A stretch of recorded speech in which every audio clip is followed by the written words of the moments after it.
अस्सलाम वालेकुम तलबा। आज हम इस वीडियो में जमात पंजुम के मज़मून उर्दू में नज़्म गंगा में जो मश्क दी गई है उसको हल करने वाले हैं। पहला सवाल है, नज़्म की मदद से खाना पूरी कीजिए।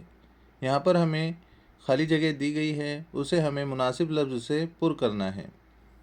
पहली खाली जगह है, और पर्वतों से उतरी पहलू बदल बदल कर। दूसरी, एक राह में बनाए 100 आबशार गंगा।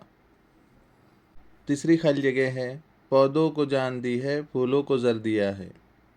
चौथी खाली जगह है, रातों को चांद तारे लहरों में झूमते हैं।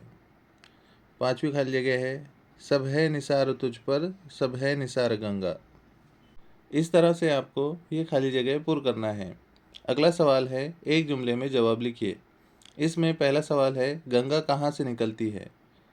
इस सवाल का जवाब है, गंगा गंगोत्री से निकलती है। दूसरा सवाल है, गंगा पर्वतों से कैसे उतरती है।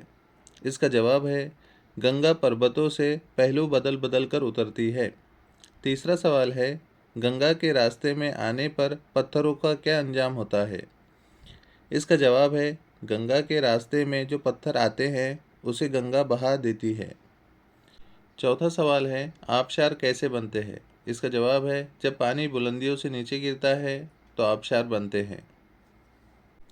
पांचवा सवाल है, पौधों को जान दी है से क्या मुराद है। इसका जवाब है, पौधों को जान दी है से मुराद पौधों को हरा भरा कर दिया है। सवाल नंबर 6, किरणों के हार कौन बिखेरता है। इसका जवाब है, सूरज किरणों के हार बिखेरता है। अगला सवाल है, दर्ज झैल शेर की तशरीह कीजिए। यहाँ पर हमें नज़्म से एक शेर दिया गया है जिसकी तशरीह हमें यहाँ पर करना है।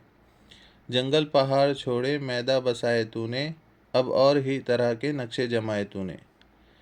इस शेर की तशरीह है, दरिया जब पर्वतों से उतरता है तो जंगलों से बहता हुआ मैदानी इलाकों में दाखिल होता है।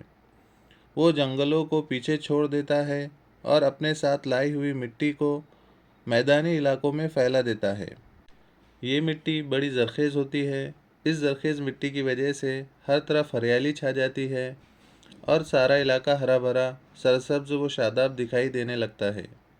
गर्ज ये कि दरिया और ही तरह के नक्शे जमाता है और मैदानी इलाका इंसानी बस्तियों से आबाद हो जाता है। इस तरह से आपको ये मश्क हल करना है। अगर आपको वीडियो पसंद आया हो तो लाइक करें, शेयर करें और चैनल को सब्सक्राइब करके बेल आइकन भी दबा दें ताकि आपको नए वीडियोज़ की नोटिफिकेशन मिलती रहे। Thank you.